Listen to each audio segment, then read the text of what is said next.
Good morning class 6. This is chapter number 16 and the chapter name is garbage in garbage out. Okay students, तो इससे पहले बेटा हमने इससे पहले जितने भी टॉपिक कवर किए इसमें उसका फर्स्ट पॉइंट था डीलिंग विद गार्बेज. ठीक है, इंट्रोडक्शन हम उससे पहले हम समझ चुके थे और उसके बाद जो हमने टॉपिक कवर किया है डीलिंग विद गार्बेज, यानी कि हमें जो कचरा होता है, जो कूड़ा कचरा, चाहे घर से निकले या किसी कहीं बाहर का एरिया, जो कोई भी प्लेस हो, किसी भी प्लेस से निकलने वाला कूड़ा कचरा जिस तरह का भी होता है उसके साथ कैसे डील करनी है, यानी कि उस कूड़े कचरे का किस तरह से यूज़ करना होता है. अब मैंने आपको इससे पहले बताया था हर तरह के जितना भी वेस्टेज निकलता है, जितना भी गार्बेज निकलता है, उनमें दोनों तरह के कंपोनेंट पाए जाते हैं. जैसे कि कुछ होता है यूज़फुल होता है, कुछ होता है non useful components.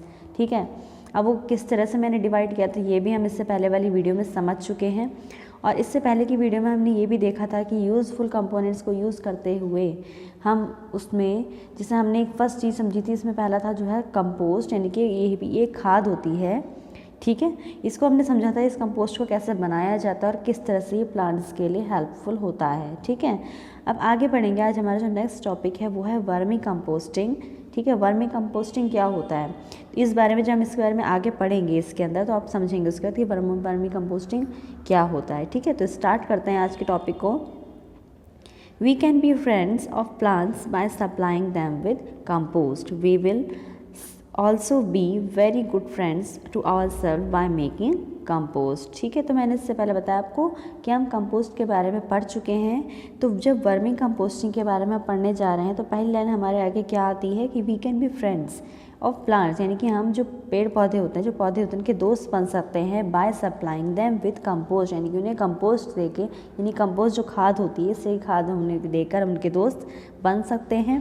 We will also be very good friends to our self by making compost, और हम अपने भी बहुत अच्छे, खुद के हम अपने बहुत अच्छे दोस्त बन सकते हैं to our self by making compost, यानी कंपोस्ट बनाकर हम खुद के बहुत अच्छे दोस्त बन सकते हैं. आप इस लाइन को समझिए कि हम अपने दोस्त कैसे बन सकते हैं कंपोस्ट बनाकर, क्योंकि आप जानते हैं कि पेड़ पौधे हमारे वातावरण के लिए, हमारे इन्वायरमेंट के लिए कितने ज़्यादा ज़रूरी हैं, शुद्ध हवा के लिए और पानी के लिए भी. ठीक है, तो जो इन्वायरमेंट है उसके लिए, एक अच्छे इन्वायरमेंट के लिए क्या है, पेड़ पौधों का होना ज़रूरी है, बहुत ज़्यादा ज़रूरी है.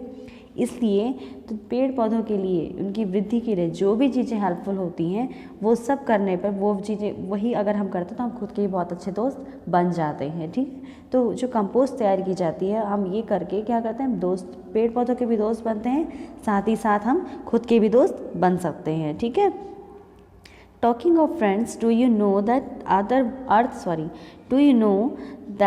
earthworms are called farmers' friend? क्या आप ये जानते हैं कि जो earthworms होता है, earthworm क्या होते हैं, वो होता है केचुए. कि जो earthworm होते हैं वो किसानों के बहुत अच्छे दोस्त माने जाते हैं. अब क्यों माने जाते हैं इसके बारे में जानेंगे हम.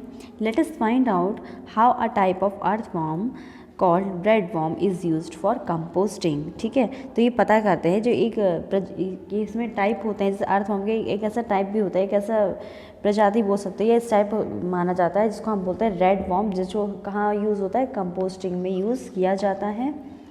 This method of preparing compost with the help of red worm is called vermicomposting. ठीक है, तो ये जो विधि होती है, जो कंपोस्ट तैयार करने की विधि होती है, किसकी सहायता से, रेड वॉर्म यानी केंचुओं की सहायता से कंपोस्ट तैयार करने की विधि को वर्मी कंपोस्टिंग कहा जाता है. ठीक है, तो अब आप समझ गए होंगे कि वर्मी कंपोस्टिंग क्या होता है, यानी कि एक ऐसी खाद, कंपोस्ट जो है खाद होती है. तो जब खाद तैयार करने की ये जो विधि है जिसमें किसकी सहायता ली जाती है, केंचुए, यानी केंचुओं की सहायता से तैयार होने वाली खाद या कंपोस्ट, इस विधि को हम क्या कहते हैं, वर्मी कंपोस्टिंग कहते हैं. ठीक है, आगे देखिए. We can try to make manure by vermicomposting at school. तो ये जो खाद है इसको हम, यानी जो है बाय वर्मी कंपोस्टिंग के माध्यम से तैयार की जाने वाली खाद हम इसको स्कूल में भी ट्राई करके देख सकते हैं. स्कूल हम कोशिश करके देखें कैसे करें. इसको जो तैयार करना है ये हमारी एक एक्टिविटी नंबर 2 है यहाँ पे. इस एक्टिविटी के माध्यम से, यानी इस क्रियाकलाप के माध्यम से हमें बताया गया है कि हम वर्मी कंपोस्टिंग हम कैसे तैयार कर सकते हैं. ठीक है, तो स्टार्ट करते हैं इसे. Let us dig a pit about 30 centimetre deep और keep a wooden box at a place. तो हमें क्या करना है, गड्ढा तैयार करना है, लगभग कितना होना चाहिए, 30 सेंटीमीटर, यानी 30 सेंटीमीटर गहरा होना चाहिए, और कीप अ वुडन बॉक्स, या फिर उसकी जगह आप एक लकड़ी का बॉक्स भी ले सकते हो एट अ प्लेस, यानी कि एक स्थान पर आप एक या तो गड्ढा कीजिए जो कितना सेंटीमीटर 30 सेंटीमीटर गहरा हो, या फिर एक लकड़ी का बॉक्स ले सकते हो, ठीक है। Which is neither too hot और neither too hot nor too cold, तो जगह कैसी होनी चाहिए जहाँ पे वो बहुत ज़्यादा ठंडा नहीं होना चाहिए और ना ही ज़्यादा गर्म, ठीक है। What about a place which does not get direct sunlight, यानी कि एक ऐसी उस जगह के बारे में क्या आपका मानना है जहाँ पे क्या हो, जहाँ पे डायरेक्ट सनलाइट ना आती हो, यानी कि जहाँ सीधे क्या हो, सूर्य का प्रकाश नहीं पहुँच रहा हो। Let us now make a comfortable home for our red worms in a pit और इन द बॉक्स, ठीक है। तो चलो एक सुविधाजनक ऐसा घर बनाया जाए, किसके लिए, जो हमारे केचुए है जिसके माध्यम से हम वर्मी कंपोस्टिंग का तैयार करेंगे, ठीक है, उनके लिए कैसा घर बनाया जाए, कहाँ पे, या तो गड्ढे में या फिर एक बॉक्स में, ठीक है। तो spread a net or chicken mesh at the bottom of the pit or the box, तो उस गड्ढे में या उस बॉक्स में एक लेयर बिछाई जाएगी बॉटम में, सबसे नीचे की तरफ, या तो चिकन मैश होता है, ठीक है, या फिर एक जाल जैसा बिछाया जाए। You can also spread 1 or 2 centimeter thick layer of sand as an alternative, तो अब इनकी जगह या तो आप चिकन मैश ऐसे बिछा रहे हो या नेट बिछा रहे हो, या उसकी जगह आप क्या बिछा सकते हो, 1 से 2 सेंटीमीटर की मोटी लेयर की रेत जो होती है, या मिट्टी जैसे बोल सकते हो आप, तो उसकी एक थिक लेयर ऑल्टरनेटिव के उसमें बिछा सकते हो। यानी कि अगर आपको वो नहीं मिलता तो ऑल्टरनेटिवली क्या कर सकते हो आप, एक थिक लेयर सैंड की, यानी कि रेत की थिक लेयर जो 1 से 2 सेंटीमीटर मोटी हो, वो लेयर बिछा सकते हो, ठीक है। Now spread some vegetable wastage including peels of fruits over this layer of sand, तो ये जो सैंड है, जो रेत आपने बिछाया था 1-2 सेंटीमीटर की लेयर का, उसके ऊपर आप क्या बिछाएंगे, आप जो सब्जियों के जो वेस्टेज होते हैं इंक्लूडिंग पील्स, जैसे आपकी जो छिलके वगैरह हो गए, उनके बीज हो गए, या ऐसा कुछ जो फ्रूट्स के लेयर होती हैं, तो ये सब जो है उनका, उसके ऊपर आप एक लेयर बिछाएंगे, किसके ऊपर, रेत के ऊपर, ठीक है। One can also use green leaves pieces of dry stocks of plants, ठीक है। तो आप उनके और साथ साथ आप और क्या यूज़ कर सकते हो, जो हरी पत्तियाँ होती हैं, ठीक है, जो क्या होता है सूखे डंठल वगैरह होते हैं पौधों के, या फिर क्या होता है और जो भी जड़ें वगैरह होती हैं, या फिर आगे लिखा है हस्क और पीसेस ऑफ न्यूज़पेपर और cardboard to spread over the layer of sand, या फिर क्या कर सकते हो, जो पूरा कोई वेस्ट का न्यूज़पेपर वगैरह हो गया, कार्डबोर्ड हो गए, ये इस तरह का जो लेयर है आपको उस रेत के ऊपर बिछानी है। हाउएवर शाइनी और plastic coated paper should not be used for this purpose, but ये क्या है आपको इस पर्पस में, इसमें क्या है, आपको कोई भी प्लास्टिक कोटेड पेपर से आपका नहीं होना, जो चमकदार जो पेपर होते हैं, प्लास्टिक लेयर होती है उनके ऊपर, तो इस तरह कोई भी पेपर वगैरह आपको उसमें यूज़ नहीं करना है। Dried animal dung could also be used as a spread over sand or wire mesh, तो अब उसका आप रेत के ऊपर आप और क्या बिछा सकते हो, जो एनिमल के वेस्टेज होते हैं, जैसे लाइक आप जानते हो कि गाय का जो होता है गोबर होता है, इस टाइप की जो होती है, तो आप उसके ऊपर वो भी लगा सकते हो, उसको भी उसमें फैला सकते हो, ठीक है। Sprinkle some water to make this layer wet, तो आपका करना है इस लेयर को, ये जो आपको परत जो आपने तैयार की है उसके ऊपर कुछ आपको पानी का छिड़काव करना है। Take care not to use excess of water, लेकिन आपको इस बात का ध्यान रखना है कि पानी बहुत ज़्यादा उसमें नहीं डाला जाए, ठीक है। नॉट लिखा है not to use excess of water, आपको पानी का ज़रूरत से ज़्यादा यूज़ में नहीं करना है।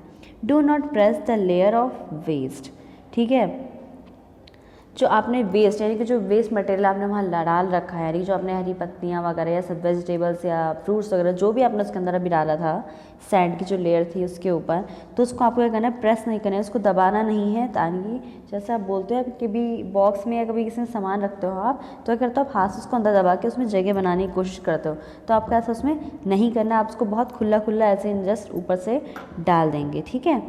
Keep this layer lose so that it has sufficient air and moisture, तो इस लेयर को जो है हमें ढीला रखना है, लूज रखना है, इससे क्या होगा, हमें सफिशेंट एयर यानी कि वो मिट्टी जो है जो वेस्ट आपका जो आपने रखा है, जो लेयर तैयार की है वो खुली होनी चाहिए, और क्या होना चाहिए उसमें नमी बरकरार रहे, नमी बनी रहे, इसीलिए, ठीक है।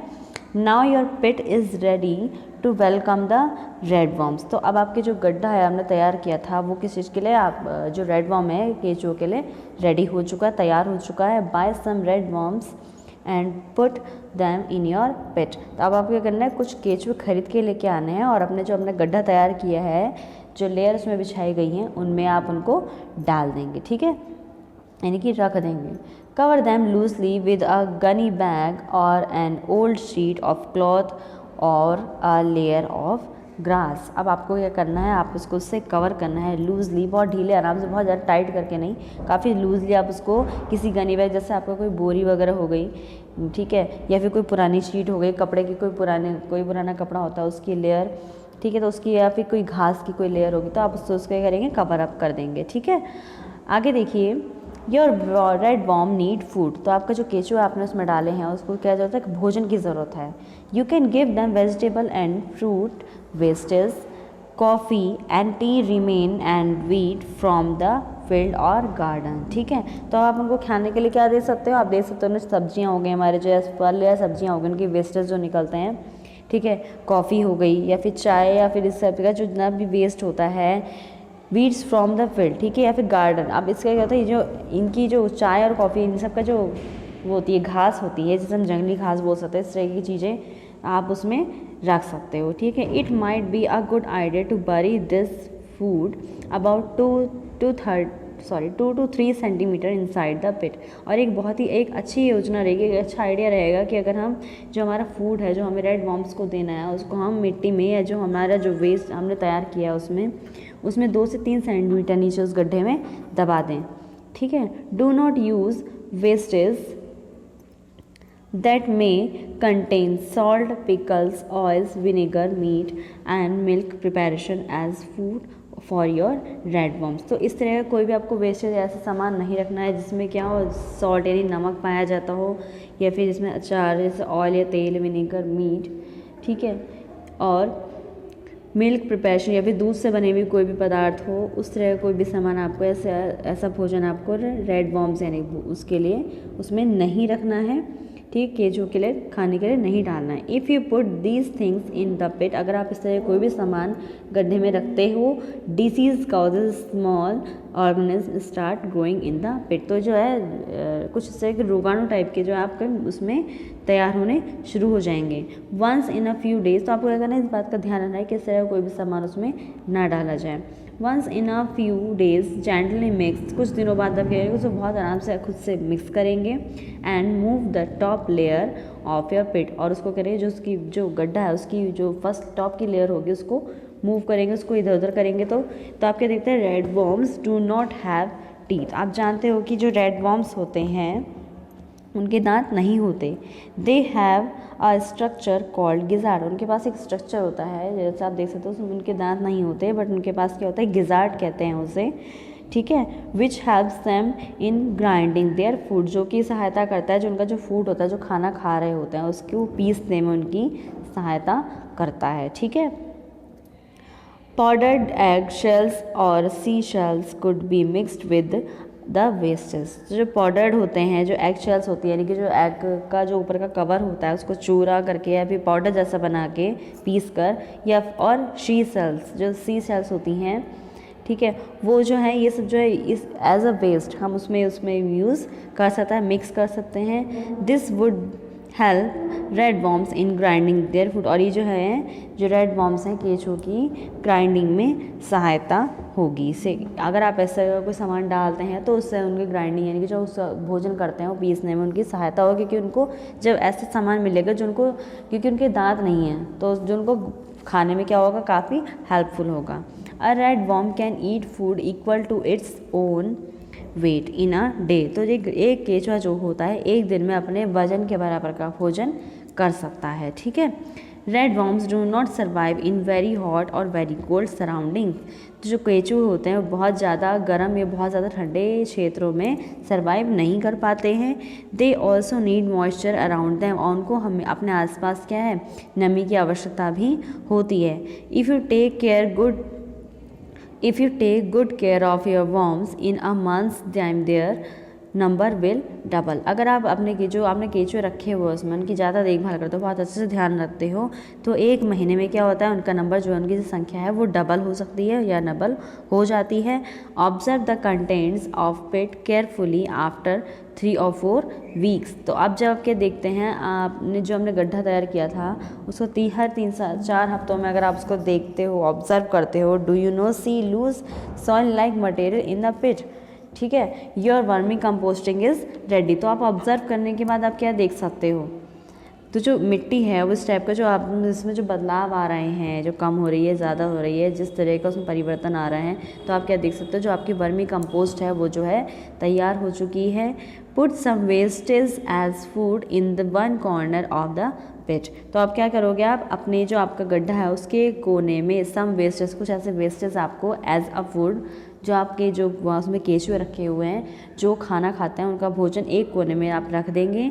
Most of the worms will shift toward this part of the pit vacating the other part. तो आप क्या करेंगे, केचुए जब आपने एक साइड में एक कोने में आप क्या करेंगे, उनका भोजन रख देते हैं, तो जितने भी केचुए होते हैं वो सारे क्या करते हैं, एक उस अपने स्थानों को छोड़ते हैं, वो उस एक कोने में आ जाएंगे। Remove the compost from the vacated part and dry it in the sun for few hours. ठीक है, तो आप क्या करेंगे, आप वहाँ से जो है उस खाली जगह से उस अपने जो आपने तैयार किया है कंपोस्ट उसको निकालेंगे और ड्राई करने के लिए कहाँ रख देंगे, उसको सुखाएंगे, उसको धूप में कुछ घंटों के लिए। ठीक है, your vermi compost is ready for use. और जो आपका वर्मी कंपोस्ट है वो यूज़ करने के लिए, प्रयोग में लाने के लिए तैयार है। ठीक है, the part left in the pit has most of the worm in it. ठीक है, जो पार्ट आपका बचा हुआ है उसमें, उस हिस्से में जितने भी आपके मोस्टली जितने भी केचुए थे वो सब उसी में ही उपस्थित हैं, वहीं पे अवेलेबल हैं। ठीक है, you can use these for preparing more compost or share them with another user। ठीक है, तो अब आप क्या कर सकते हो, जो आपका रिमेनिंग पार्ट वहाँ रह गया था आप उसको अलग और कंपोस्ट तैयार करने में भी उसका यूज़ कर सकते हो, जिससे आप उसको कहीं क्या करो, शेयर विद अनदर यूज़र। जो अन्य लोग भी है जो उसका यूज़ कर सकते हैं, वहाँ पर भी अन्य यूज़र के लिए भी आप उसको तैयार कर सकते हो। Use this excellent vermi compost in your pots, gardens और फील्ड्स। तो ये जो आपने बहुत ही अच्छी सी वर्मी कंपोस्ट जो तैयार करी है, इसको आप कहाँ यूज़ करते हो, अपने पॉट्स में, आपके जो गमले वगैरह होंगे या फिर अपना आपका बगीचा होगा या आपका जो खेत वगैरह, आप उसको वहाँ पे यूज़ कीजिए। Is this not like getting the best out of the waste. तो आप क्या देख सकते हो, क्या ये सबसे अच्छा तरीका नहीं है, जो भी आपका वेस्ट होगा, जो भी आपके वेस्टेस निकलते हैं घर में, जो बेकार कचरा वगैरह होता है, उसका यूज़ करने का सबसे अच्छा तरीका है। Those of you who have agriculture field can try vermi composting in large pits. वो ऐसे लोग, दोज ऑफ यू मतलब आप लोगों में से ही कुछ ऐसे लोग जो क्या कहते हैं, खेती करते हैं, can try vermi composting in large में, वो क्या कर सकते हैं, वो बड़े बड़े गड्ढों में वर्मी कंपोस्टिंग को प्रयोग कर सकते हैं, उसको ट्राई कर सकते हैं। You can save a lot of money that is spend on buying expensive chemical fertilisers and manure from the market. तो आप क्या कर सकते हैं, बहुत ज़्यादा अपने जो है पैसों की बचत कर सकते हैं, जो कि आप कहाँ यूज़ कर देते हो, जो कि आप कहाँ खर्च करते हो, एक्सपेंसिव केमिकल फर्टिलाइजर, जो अच्छे से काफ़ी अच्छे जो आप मार्केट से एक्सपेंसिव खर्च जो होता है, महंगे केमिकल्स, उपजाऊ केमिकल्स लाने में या फिर खाद वगैरह तैयार करने में, जो आप मार्केट से खाद खरीद के लेके आते हो, इन सब में जो आप पैसा वेस्ट करते हो या पैसे स्पेंड करते हो, तो उस मनी को क्या कर सकते हो, आप उन रुपयों को उनकी बचत कर सकते हो। ठीक है स्टूडेंट्स, तो आप देख सकते हो हमने आज वर्मी कंपोस्टिंग के बारे में पढ़ा कि वर्मी कंपोस्टिंग कितनी ज़्यादा हेल्पफुल है प्लांट्स के लिए, और हम उसको तैयार कैसे कर सकते हैं वर्मी कंपोस्टिंग के लिए। केचुए यानी कि अब आपको समझ में आ रहा होगा, केचुए जो है वो मिट्टी के लिए, मिट्टी को उपजाऊ बनाने के लिए किस तरह से सहायक होते हैं, और उनके माध्यम से हम किस तरह से कंपोस्ट तैयार कर लेते हैं, और वो कंपोस्ट हमारे पेड़ पौधों के लिए, हमारी खेती के लिए कितनी ज़्यादा हेल्पफुल होती है। ठीक है स्टूडेंट्स, तो आप इस वीडियो को अच्छे से देखिए, समझिए, और इसकी नेक्स्ट वीडियो जो हम देखेंगे उसमें है थिंक एंड थ्रो, हमारा अगला टॉपिक होगा, इसके बारे में आगे पढ़ेंगे। तब तक आप इस वीडियो को समझिए और वर्मी कंपोस्टिंग को ध्यान से समझ के उसके बारे में समझिए कि कितनी ज़्यादा हेल्पफुल हमारे लिए होती है। Okay students.